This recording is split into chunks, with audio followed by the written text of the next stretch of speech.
You're listening to Me and Paranormal You with your host, Ryan Singer. It's more fun to believe. Third year bonus.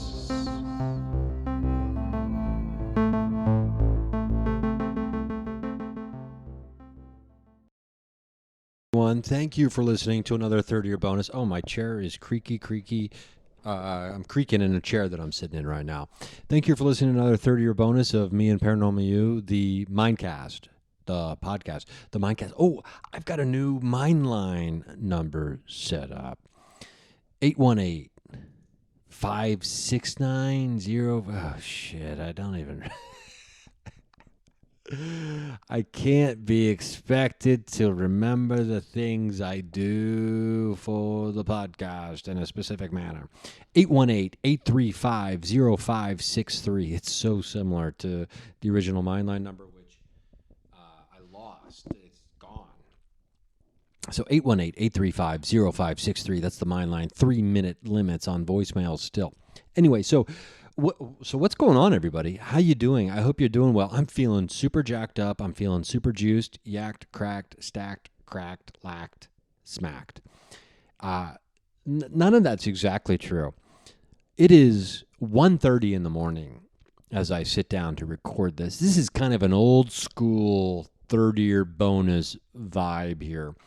I used to record the third-year bonuses super late at night, and there's something about recording the content late at night that I always really enjoyed, talking about the spooky and the shadows and the extraterrestrials and etc. And I got to tell you, there's a large part of me that still enjoys it. And then there's a small part of me that's like, hey, let's not talk about this before we go to sleepy time, okay?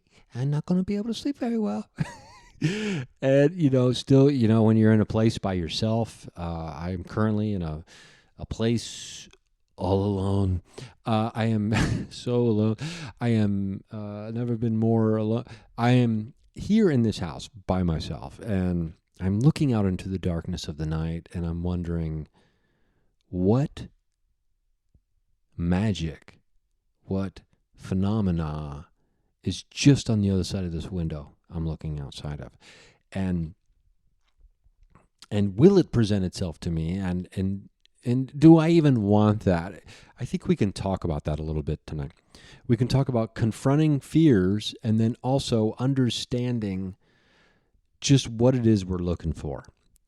And sometimes it's more than we've bargained for. Am I more than you bargained for? I think, anyone who's listened to this podcast knows my experiences. Very briefly, if you're new to the podcast, you can go listen to Experience number 76.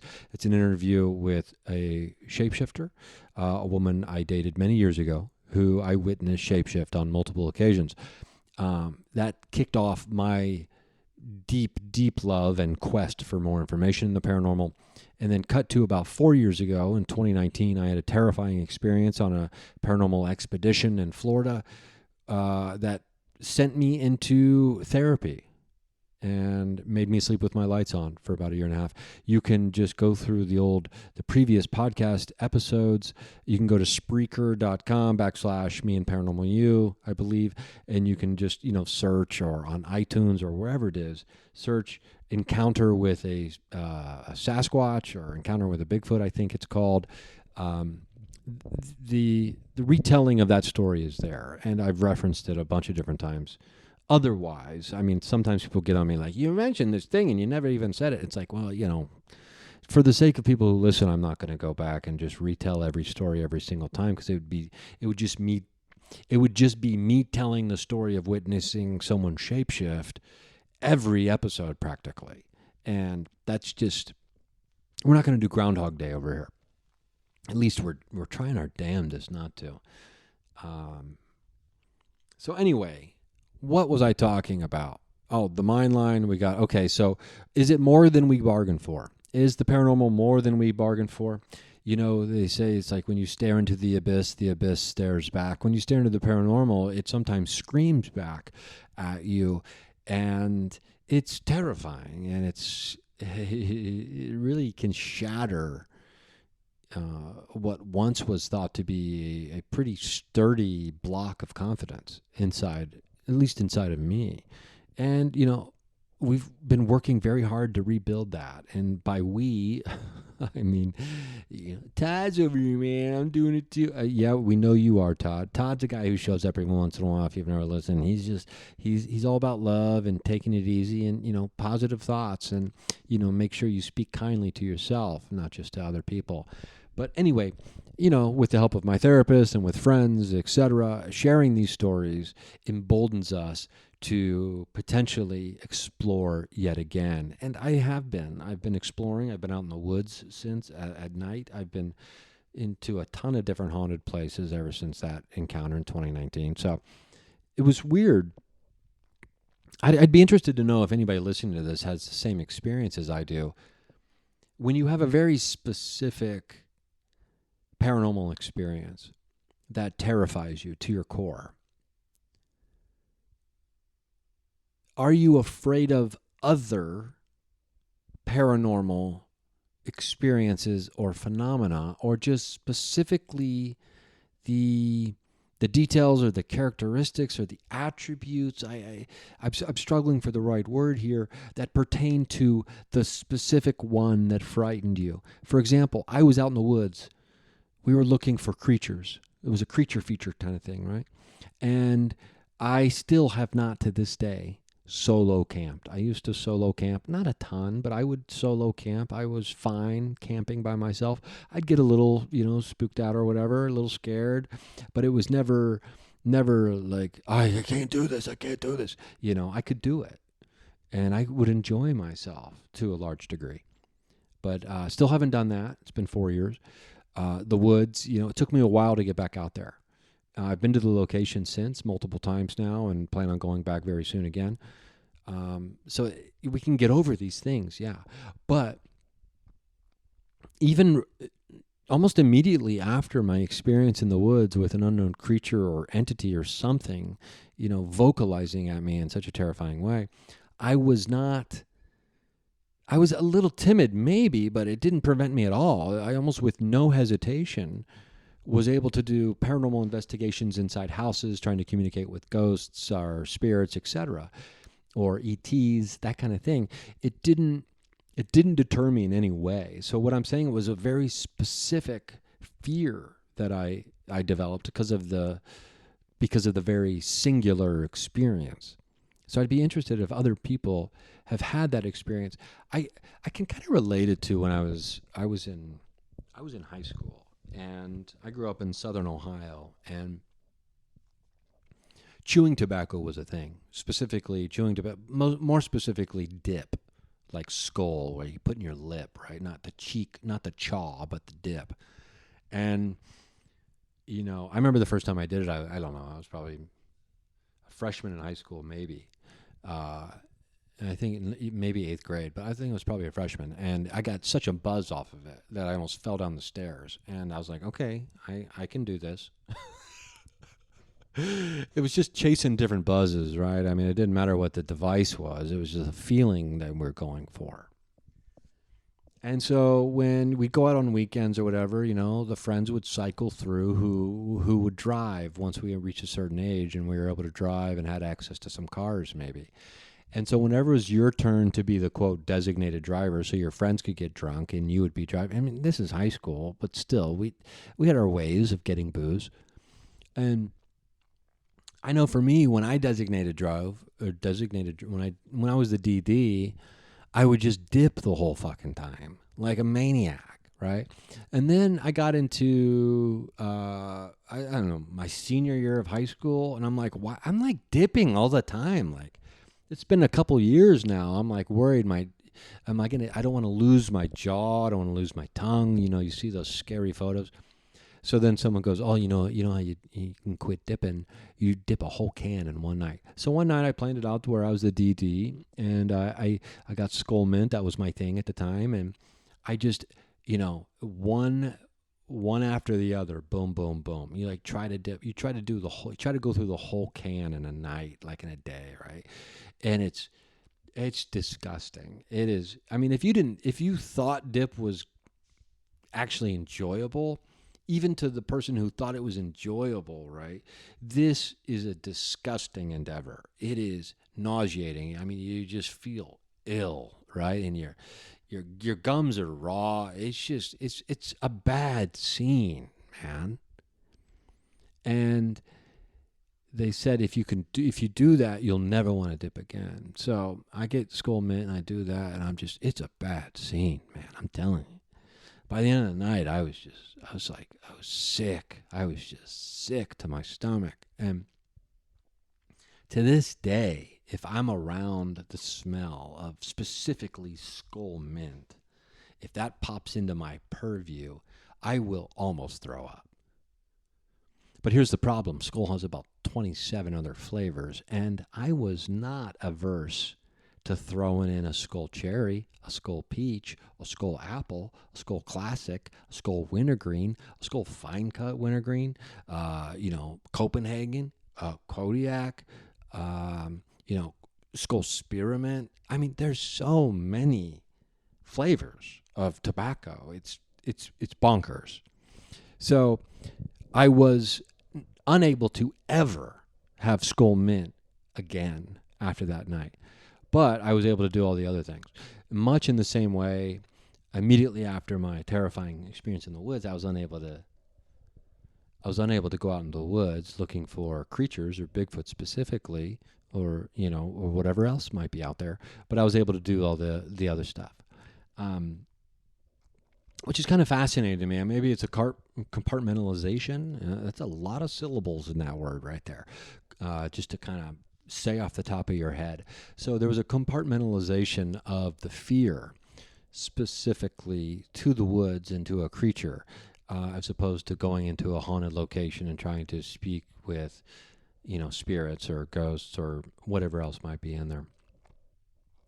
So yeah, you got to be careful what you bargain for here, because sometimes you might just get it. And early on in the podcast, I interviewed somebody. God, I wish I could remember his name, but it's been years. I mean, we're almost on year 10 here.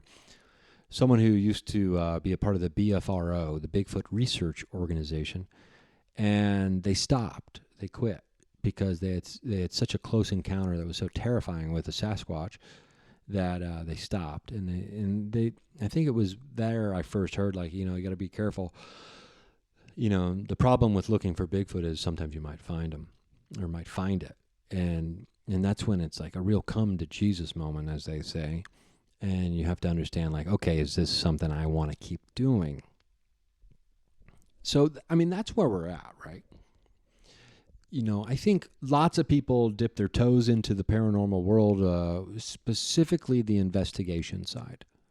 Because the investigation side, let's be honest, it's a commitment of time and energy and resources and money specifically.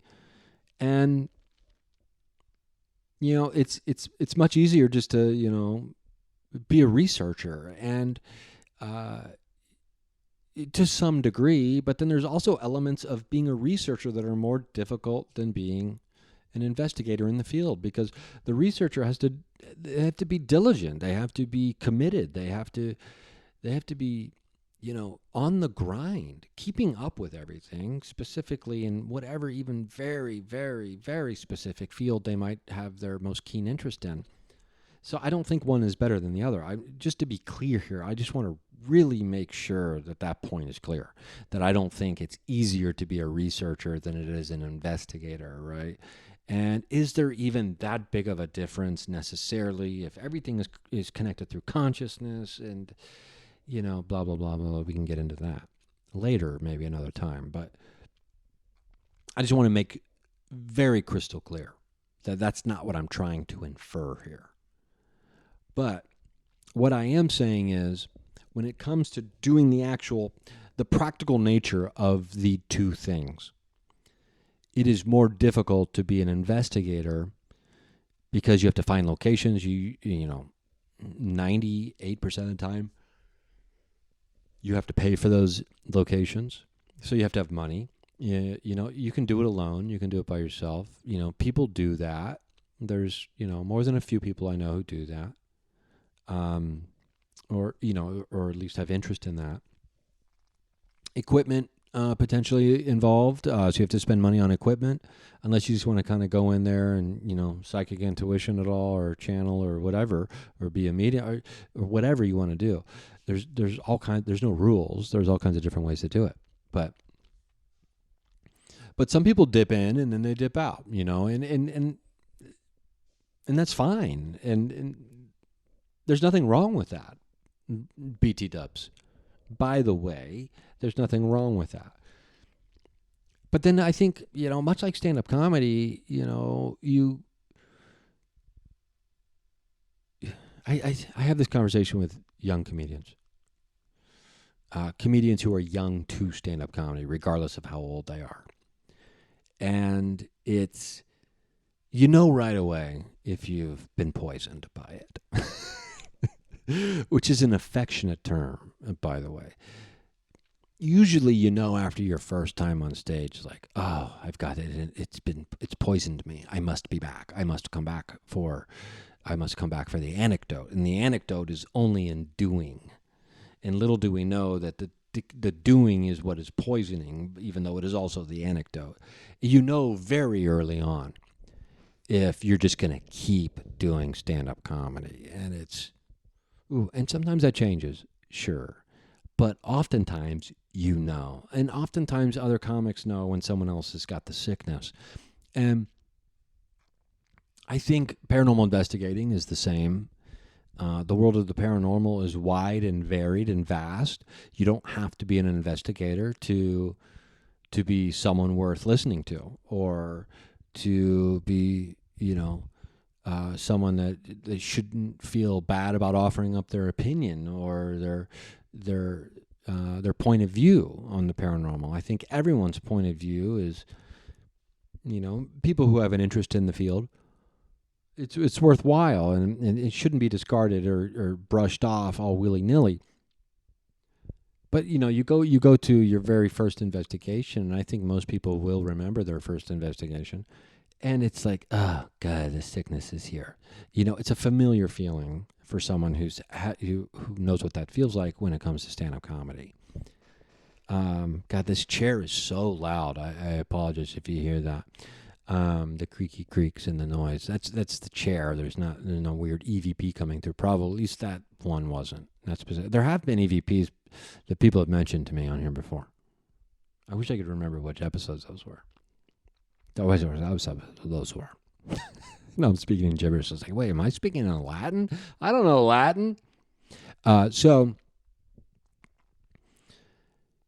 once you get into the field and you start, I think what's important here too is, I was going to say this and then I pulled back immediately in my mind before I said it out loud, but once you have that really first powerful experience in the field,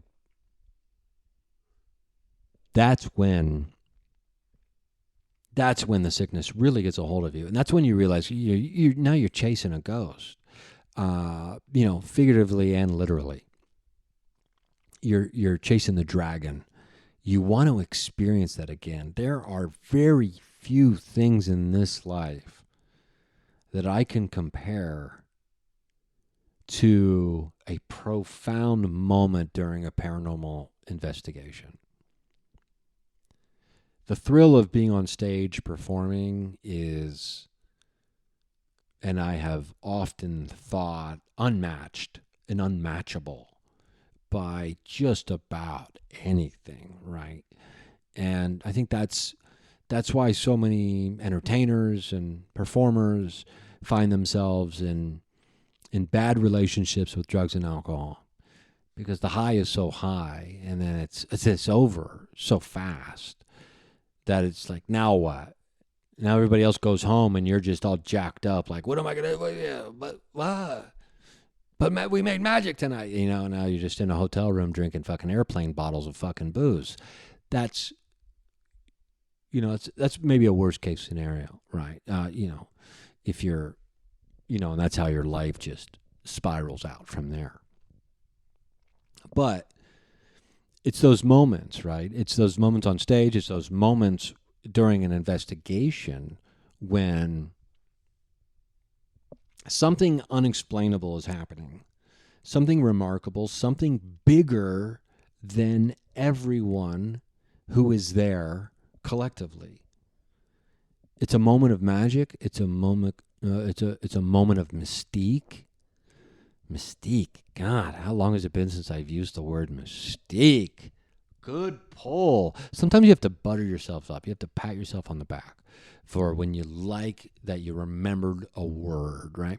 So sometimes the magic, the mystique, there's the phenomena will present itself in all kinds of ways, and the relationship is unique and personal to each individual that either seeks it or oftentimes does not even seek it out.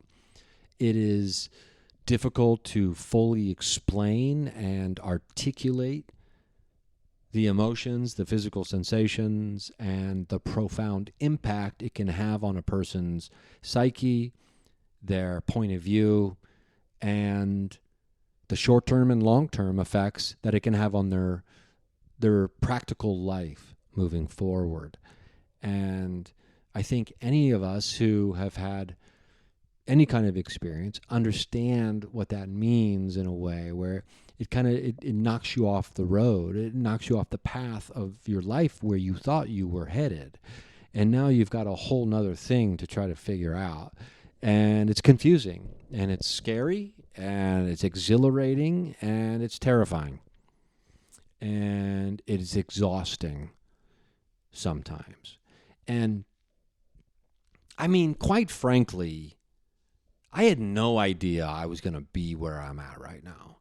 This, at my age or at my point in my career or whatever else, or, at this point in my life, I didn't think that on a Wednesday night or Thursday morning, technically, at, almost 2 a.m, I'd be sitting here talking about paranormal phenomena and its relation to, and some strange correlation. It's not strange correlation, but a correlation to performing stand-up comedy for 20 years. Like, if someone would have told me that 20 years ago, I would have been like, what? Well, what? Like, what happened? So that's interesting. I would be fast. Oh my God, a demon from hell, a possum just walked by the window. Those things, they fucking terrify me. God, he just walked right by the window all nonchalantly like, don't mind me, I'm just looking for souls to reap. You son of a bitch. You nocturnal beast of beauty. Oh my God, you fucking scared me. You see, this is what happens, like, God, a grown-ass man getting scared to death by an opossum. An opossum or a possum? A possum or an opossum? Choice is yours, I suppose. I'm not going to think about it too much other than just that son of a bitch. He got me. Whew, he got me good. What was I even talking about? Oh, where I'm at in my life. Like, if you would have told me 20 years ago, I don't know. I love it. I love this. I think, 10-year-old me would have been like, wow, that sounds fascinating. Let's get there right now, and be like, oh, hold your horses, little fella. You got some life to live and try to enjoy before you get there. So anyway, what are we going to do though, right? Like, the world is changing rapidly and seemingly without pause. People talk about AI, and many people are scared, and rightfully so, I suppose. I'm not here to try to invalidate someone else's fear over something that none of us fully understand. But you have the government with their official website. By the way, I've checked out Arrow dot mil, AARO.mil. I've checked that out. Not a lot going on over there right now, I got to tell you. The official government website for UFO, UAP reporting and phenomena and all that stuff. Not a lot going on over there. That's all I can tell you. I'd love to find a job over there. I mean, wouldn't that be a cool job? Patrons already heard me talk about this. I posted I'm trying to do at least once a week now an audio, like a separate update for patrons over at patreon.com/Ryan Singer. $3 a month, you get no commercials, You're going to hear a commercial right now, and I'm going to get into this arrow stuff. I want to talk more about UFO of God, the book by Chris Bledsoe. I want to talk about, what is the future? I mean, not what is the future, but, individual choices and what choice do we make when it comes to embracing the paranormal in our lives, and is there a way to even like get out of it once we're in it? Because I mean, practically, yes. Obviously, you can just walk away and you never open another book. But its grip is strong. And why would we want to walk away? Well, I think lots of people would tell you a simple answer to that, because it maybe ruined their damn life. So it's not all roses and buttercups over here. What even is a buttercup? I think it's probably a flower. Patreon.com/Ryan Singer for no commercials. And we're back. We're talking about buttercups. I should have looked up if a buttercup is definitely a flower. I'm thinking of a butterscotch. That's a candy. It's not all roses and butterscotches. I don't want a butterscotch, even though they're not bad. I got to tell you, grandparents around the world, they're not wrong. I mean, can we show a little respect to the wise knowledge of our elders? Butterscotches? You going to turn down a butterscotch? Really? Are you? Okay, you're going to turn it down? I'll take yours. How about that? I've been off sugar for 8 days. Can you believe that? I'm such a milkshake guy, but summer is rapidly ending. The leaves are turning red. All the leaves are brown. And milkshake season is kicking into holiday milkshake season, which means a pumpkin milkshake is on my to-do list very, very soon. Okay, what were we talking about? Oh, I want to talk about UFO of God.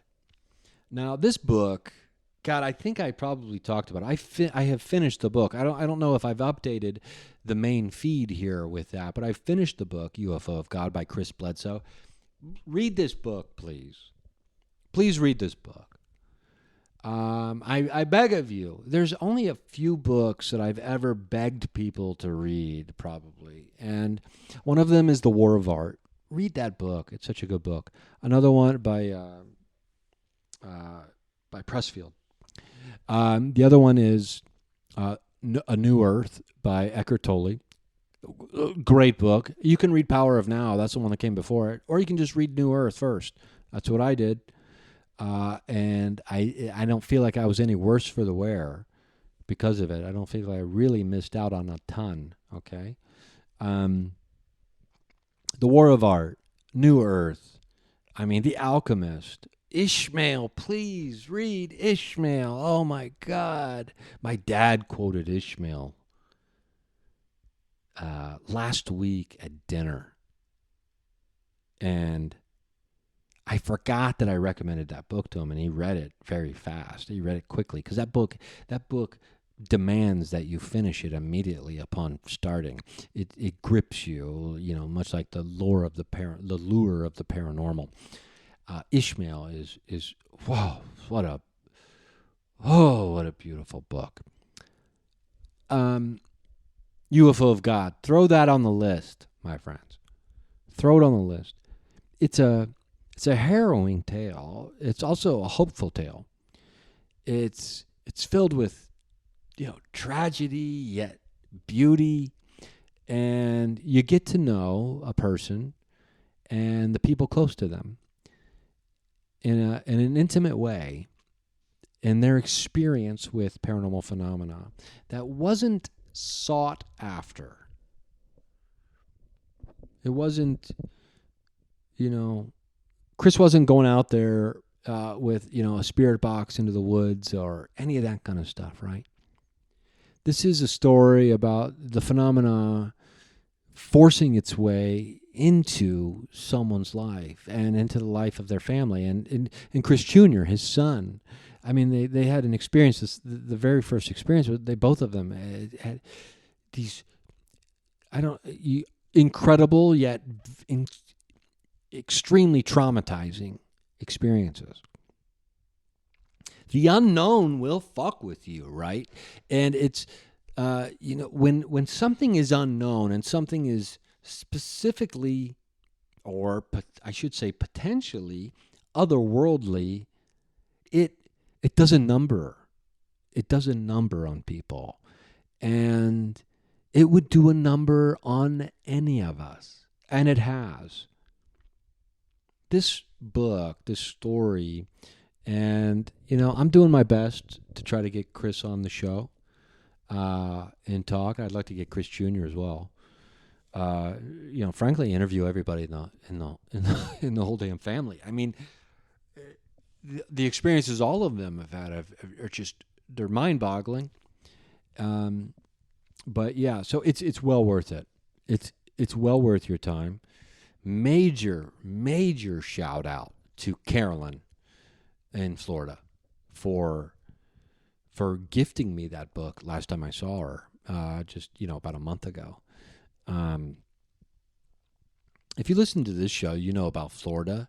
If you don't, it's the place where I had my traumatizing experience. I've remained in contact with the owners of the property, the two of the most beautiful and best people you could ever hope to meet in your entire life. And I've stayed there a couple different times overnight and had incredible dinners. And conversation is just to die for over there. And both of them both. Bill and Carolyn are just, God, they're like two of my all-time favorite people.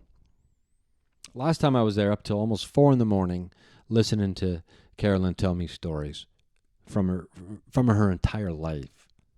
Meanwhile, Bill had to sleep because he's got a real job. You know what I mean? So he was in bed. But the parallels between these two and their life stories are remarkable. And we like to talk on this program, and by we, I mean me. I like to talk on this show a lot about, people who suffer from autoimmune disorders, mystery illnesses, traumatic experiences, specifically health-related trauma and drama and just pain that seemingly can't be pinpointed nor cured nor effectively treated. And people who are living in pain seem to be cracked open in the world of intuition, clairvoyance, empathy, and things of this nature. And there's something really remarkable about people who suffer so damn much and how they just fucking care for people more, other than themselves. It's hard to wrap your brain around, man. And it can make you sad and emotional, maybe not sad, but emotional for sure, to think about that. And what is this connection? And why is it there, right? Because, oftentimes these people don't want all this other stuff, all this paranormal stuff, this, quote, supernatural stuff, all of a sudden popping up on top of all of this material world physical illness shit that they're already dealing with, right? I don't know. I'm cursing a lot tonight, probably because I'm so juiced up. But it's weird, and I don't know what the correlation is, and I don't know why these things do that. Do they? I mean, we could do a thought experiment and try to talk it out, but I mean, that could get sloppy. No, we're not going to do it. Yeah, we're going to do it. So, no, yeah, okay, fine, we'll do it. But what is it about the human brain and the... I want to be careful here in the words I use. It's not submission, it's acceptance, right? Is there something about the acceptance of tribulations, physical, emotional, other, is there's something about accepting that one's life is going to be hard, and it's going to be filled with pain on a regular basis. Is there something about that triggers a connection to the spirit world, to psychic abilities in a deeper way? Is there something about that acceptance that unlocks something, and maybe they occupy the same neighborhood of consciousness, right? Or that same, the same neuron area, neuron area. Who's the brain scientist? In the neuron, I'm over here in the neuron neighborhood. Hey, you got some mail? Okay, so is it the same part of the brain where all that stuff fires up, and the electricity's jumping around? Maybe the same nodules, right? I don't know. I mean, this is, like I said, a thought experiment. We're just kind of trying to figure this out. But what is it about consciousness that exists outside the physical body? And is it truly anchored to the brain? We keep hearing this, right? I feel like I keep hearing this, that consciousness is anchored to the physical brain. We hear this. I'm repeating. This is Groundhog's Day, it turns out. Is that true? Just because we've been told something for so long doesn't mean it's true. Maybe we don't really know. I don't know. Maybe there are studies about this. I need a little bit of water. I love your water. I love you. That possum got me so good earlier. Oh my God. That's what happens when you're alone in a place. And there's a huge window right in front of you staring out into the darkness. And then this beast waddles right on by as if no cares in the world. I mean, it's terrifying. But I got to tell you, the waddle does take the edge off a little bit. It's hard to be truly and deeply scared of a creature when it's waddling, right? Almost as if, when you're carrying something in both arms and it's full, right? And you have to keep your hand pressed against like your upper thigh, or the things will fall, and so you can't really walk the same way. So you're waddling side to side, almost like a penguin who went to Target. That's what a possum walks like. So it's hard to be truly terrified of a waddling beast sent from a hell portal. Anyway, sometimes we just get carried away, I guess. Maybe it's something in the brain, right? Maybe it's something in consciousness. Maybe there's something about the human spirit and the acceptance of, hardship. Maybe it's not even the acceptance of hardship. Maybe it's the experience, the ongoing, the relentless nature of some of these, autoimmune disorders. Chris Bledsoe talks about Crohn's disease, talks about rheumatoid arthritis, suffering from both of those. My friend Carolyn suffers from lupus. Other people I know have different conditions or illnesses or diseases. It's cracked them open. Maybe it's the actual experiencing of the hardship. It's not just the acceptance of the hardship, it's the experience. Wow. That came out of nowhere. Excuse me. Sorry you had to hear that.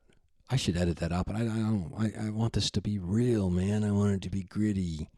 You know, yeah, man. I'm Greg from the garage. Yeah, things need to be lo-fi and gritty, man. Yeah, that's how Greg in the garage. That's how I like it. Gritty and lo-fi, man. Never, don't edit out the mistakes, man. The mistakes make the cake, dude. Mistakes make the cakes. Wow, that's interesting, Greg. I actually like that phrase. That mistakes make the cakes. Yeah, man, they do. They do. Thanks, Greg. I'm kind of on something right now, so I'm going to need you to leave.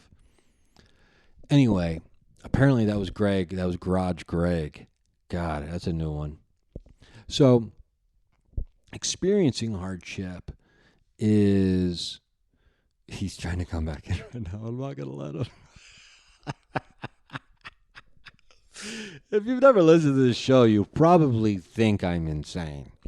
Garage Greg is trying to get back on the mic right now, and I'm just not going to let him do it. No, he's so close. He's so close. He's so close. But yet so far away, Garage Greg. So, well, if I'm not having fun, what are we even doing here, right? Isn't that what life is about? Maybe it is. Let's get back on task. These people experience hardship. They endure great amounts of pain for long periods of time, seemingly no end in sight. And so maybe it's a culmination of the acceptance and the experience of hardship, pain, sadness, loss, etc., that transitions a person's mode of thinking, of consciousness. It transitions them into different brain patterns, potentially unlocking psychic abilities, connections to other, mediumship, channeling, all different types of clairvoyance, clairsentience, clairaudience, etc. Now, I'm not over here saying that you have to experience and endure long periods of pain and hardship to be psychic or to have a relationship with phenomena. I'm not. I think I have a relationship with phenomena. Na na na na na. Manana. Okay, now the Muppets are coming in. Manamana. You know, I think we all have a relationship to phenomena. It's really hard not to go into that Muppets thing after you do it once when you say the word phenomenon or phenomena. It's hard. You know what I mean? It's difficult. So anyway, moving on. Doing some lip smacking there all of a sudden. What happened? We all have a relationship with phenomena, paranormal, supernatural, mystical, etc. Some people have extremely deep relationships and connectivity to this, and they don't have an autoimmune disorder or, experienced great hardship and trauma in throughout their lives. I don't think that is a thing that has to happen. Right? I want to be clear about that as well. But, and I'm sure there are people, certainly there are people who have experienced these things and they don't have a deep connection, or at least that they're aware of, to paranormal phenomena, right? There's lots of people who've been put through the ringer, man, and they're not going around thinking they're psychic or seeing orbs or communicating telepathically with Sasquatch or ETs or able to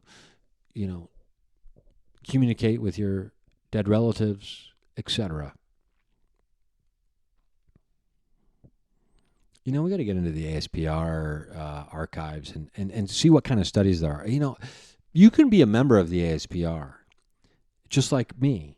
And all you have to do is pay a little money and they will have you as a member. So there's different levels to be a member of the ASPR. You can also be a member of the Theosophical Society as well. There's all these organizations out there that are focused around and obsessed with, the meaning of life and the magic of even being alive and what consciousness is. And stemming from that is the unexplainable, whether it's telekinesis, psychokinetic abilities, ghost sightings, Bigfoot sightings, ET contact, etc. And we're all trying to figure it out, and we're all curious, and there's an insatiable curiosity in the human spirit, which I believe is serving us well. There's a fine line between being curious and being nosy, I suppose, and all of us are nosy. Let's just get over that. Let's act like let's stop acting like all of us are not nosy. I just had this conversation with someone close to me the other day, and it's like, yeah, we're all nosy. I think it's time to admit that. And I'm nosy when it comes to the paranormal. I'm going into haunted locations, and I'm going around asking questions, banging around, and doing these things. It's like, hey, did I get a written invitation to come over here and try to communicate with a spirit that's been here for 300 years? No, I didn't. But guess what? I showed up because I'm a nosy Nelson, and I'm sticking my nose around, asking questions, trying to figure things out, just looking for information, right?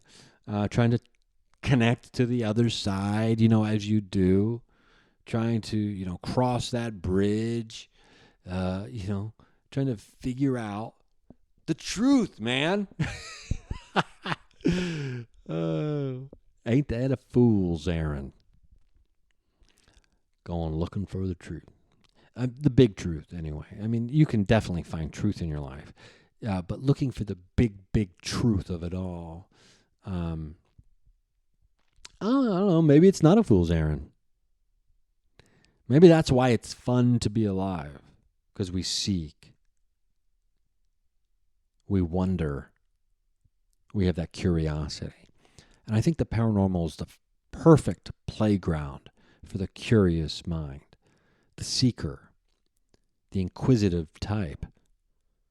Because we just know, man, that there's more going on here. We just know that. And when we stop pretending like we're too cool to care, that's when things start getting really, really interesting and fun. So let's stay on that path if we can. I appreciate you listening. I'm going to call it. I gotta edit this. I gotta go to bed. I got a lot going on over here.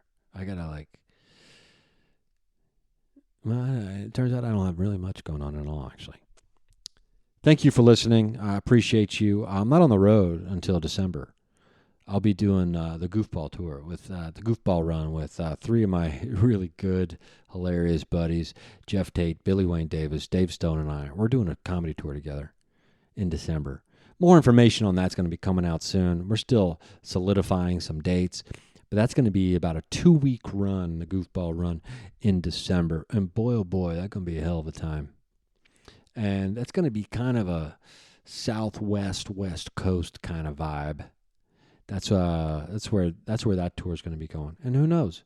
I'm sure we're going to have a ton of fun. But if it ends up being successful, I'm sure we'll do more. Because the hardest part of that tour is going to be like going to work and doing the shows. We're going to be having too much damn fun out there on the open road. I hope to see you, and I'll have more information about that later. I also got other things going on, that we'll tell you about later. Working on Mutilation Ranch, that documentary, working on the bridge still. All kinds of things happening over here at the watering hole on the astral plane. And I hope to see you, who knows, maybe I'll see you at a haunted location or something sometime soon. But if not, I'll just remind you that I appreciate you listening, and I also thank the patrons. $3 a month gets you no commercials. I truly, truly do appreciate that. So thank you for your support. I appreciate that. And, I hope you love yourself because you deserve it. And I love you. You should love you. Butter yourself up. Do some self-buttering. You know what I mean? It's time to butter yourself up. And maybe I'll see you at the watering hole on the astral plane.